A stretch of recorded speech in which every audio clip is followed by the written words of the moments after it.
YCP హయాంలో రాక్షసులంతా కలిసి రాష్ట్రాన్ని రావణ కాష్టంగా మార్చారని టీడీపీ నేత బుద్ధ వెంకన్న ధ్వజమెత్తారు. పిన్నెల్లి సోదరులు నరహంతకులని, వైసీపీ హయాంలో తనపై కూడా హత్యాయత్నం చేయించారని ఆరోపించారు. సుప్రీంకోర్టు ఆదేశాలతో హత్య కేసులో పిన్నెల్లి సోదరులను అరెస్ట్ చేస్తే ప్రభుత్వ కుట్ర అని జగన్ ఆరోపణలు చేశారని చెప్పారు. టీడీపీకి అండగా ఉన్న బీసీలను అంతం చేయాలనేది జగన్ ఉద్దేశమా అని బుద్ధ వెంకన్న ప్రశ్నించారు. మాచర్లో చిన్న పిల్లవాడిని అడిగినా నరహంతకులు అంటారు. పిన్నెల్లి సోదరులకి మారు పేరు ఏంటంటే నరహంతకులు. వాళ్ళకి దయాదాక్షిణాయాలు లేవు. వాళ్ళకి బడుగు బలహీన వర్గాలంటే బాగా చులకన. అక్కడ వాళ్ళ అచ్చి ఒక్కరు కూడా బడుగు బలహీన వర్గాల వారే.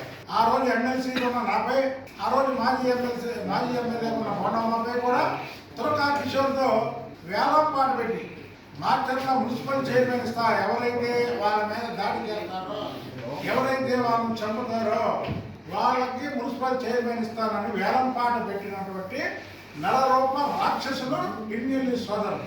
వాళ్ళు అన్ని అరాచకాలు చేయడానికి ముఖ్య కారణం ఏంటంటే వాళ్ళ నాయకుడు వైఎస్ జగన్మోహన్ రెడ్డి. వైఎస్ జగన్మోహన్ రెడ్డి రాక్షసుడైతే రాక్షసులు ఒకటే జాతిలాగా వీళ్ళకి బాగా జగన్మోహన్ రెడ్డి ఎటా చేయాలి.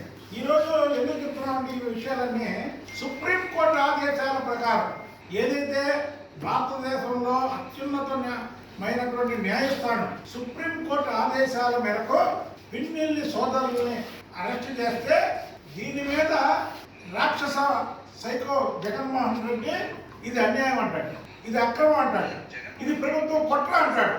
అంటే ఇద్దరు వ్యక్తుల్ని హత్య చేసి తప్పించుకుంటే సుప్రీంకోర్టు వీళ్ళని అరెస్ట్ చేయమంటే అది మా మీద ఇచ్చేస్తాడు. అంటే నువ్వు ఏం చేస్తున్నావు? ఈ రాష్ట్రంలో బడుగు బలహీన వర్గాల వారందరినీ చంపేయాలి, వారు ఉండడానికి వీలు లేదు, వీళ్ళందరూ తెలుగుదేశం పార్టీకి సపోర్టర్లు అనే కదా నీ ఉద్దేశం. ఒక కులాన్ని నువ్వు ముఖ్యమంత్రి అయినప్పుడు టార్గెట్ చేశావు, వాళ్ళంతా తెలుగుదేశం పార్టీకి చెందిన వారని. ఇంకొక కులాన్ని టార్గెట్ చేసి పవన్ కళ్యాణ్ గారి మీద అనేక మాటలు మాట్లాడావు, అంటే వాళ్ళు కూడా మీకు ఏదని. అలాగే బడుగు బలహీన వర్గాలు కూడా ఈ తెలుగుదేశం పార్టీ వాళ్ళు ఉంటారు, వీళ్ళని చంపేయాలని ఒక నిర్ణయంతో నువ్వు చేశావు. నువ్వు ఈరోజు వాళ్ళకి సపోర్ట్ చేస్తావు. దీనికి సాక్ష్యాలు కూడా ఉన్నాయి. మా మీద దాడి చేసినప్పుడు మీడియాలు ఉన్నాయి, ప్రతి మీడియాలో అది ప్రచారం జరిగింది. అక్కడ ఒక బలహీన వర్గాలకు చెందినటువంటి చంద్రయ్య అనేటువంటి వ్యక్తిని జై వైసీపీ అని అనకపోతే కేక కోసం చంపేశారు. చనిపోవడానికైనా సత్తుపడ్డాడు, కానీ వైసీపీకి జై చెప్పలా ఆ చంద్రయ్య.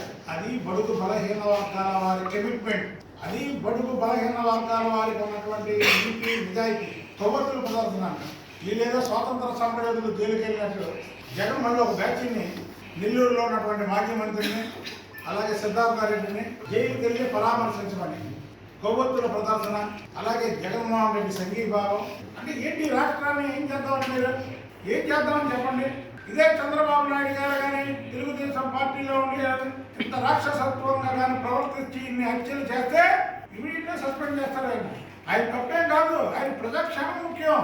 ఏదో మీ పార్టీలో ఉన్నారు, నీకు బలం చేకూరుస్తారు అని చెప్పి పిన్నెల్లి సోదరులను వెనకేసుకున్నాడు.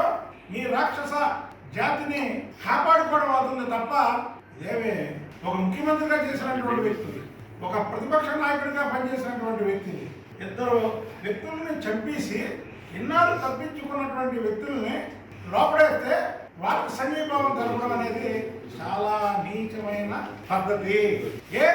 ఆ రోజు నువ్వు ముఖ్యమంత్రిగా ఉన్నప్పుడు ఒక ఎమ్మెల్సీగా ఆ రోజు నేను శాసనమండలిలో ఉన్నప్పుడు వాళ్ళు దాడి చేస్తే ఖండించలేదే? ఖండించవాడు ఒక ముఖ్యమంత్రిగా ఖండించే బాధ్యత నీకు లేదా? ఈ రాష్ట్రంలో జగన్మోహన్ రెడ్డి నాయకత్వాన్ని బలపరచడం అంటే ఎవరైనా పిన్నెల్లి రామకృష్ణారెడ్డి వాళ్ళ సోదరుల అరెస్టుని ముక్త కంఠంతో తెలుగు ప్రజలందరూ కూడా సంతోషిస్తున్నారు. ముఖ్యంగా మాచర్ల ప్రజలు దీపావళి చేసుకుంటున్నారు. ఇలాంటి రాక్షసులకు కానీ అండగా ఉంటే జగన్మోహన్ రెడ్డి నీకు చెప్పే 11లో 1 వస్తుందని, ఆ 1 కూడా రాకుండా మిగిలిపోతామని తెలియజేస్తారు. రాష్ట్రాన్ని చిన్న భిన్నం చేసుకోవడానికే ఆయన నాయకత్వాన్ని బలపడతారు. దయచేసి ప్రజలు కూడా చెప్తున్నా, బిర్యానీ ప్యాకెట్లకో వాళ్ళు ఇచ్చే డబ్బులకో జగన్మోహన్ రెడ్డి వచ్చినప్పుడు ఆయనకి స్వాగతం పలకడానికి అలా మాజీ ఎమ్మెల్యేలు మాజీ మంత్రులు వెళ్తే వెళ్ళకండి ఎందుకు వెళ్ళొద్దంటున్నానంటే ఈ రాష్ట్రం ఇప్పుడిప్పుడే గాడి పడుతుంది అప్పుల ఊళ్ళో ఉన్నటువంటి రాష్ట్రానికి 16,000 కోట్ల అప్పుల ఊళ్ళో ఉన్నటువంటి రాష్ట్రానికి ఆనాడు 2014 నుంచి 2019 వరకు చంద్రబాబు నాయుడు గారు ముఖ్యమంత్రిగా పనిచేసి ఈ రాష్ట్రాన్ని ఒక గాలిలో పెడితే మళ్ళీ 19 నుంచి 24 వరకు వచ్చి నాశనం చేశారు. పిన్నెల్లి సోదరులు మాచర్లో చిన్న పిల్లవాడిని అడిగినా నరహంతకులు అంటారు. పిన్నెల్లి సోదరు. హాయ్ వ్యూయర్స్, ఈ వీడియో మీకు నచ్చినట్లయితే లైక్ కొట్టి షేర్ చేసి వైకే టీవీని సబ్స్క్రైబ్ చేసుకోండి.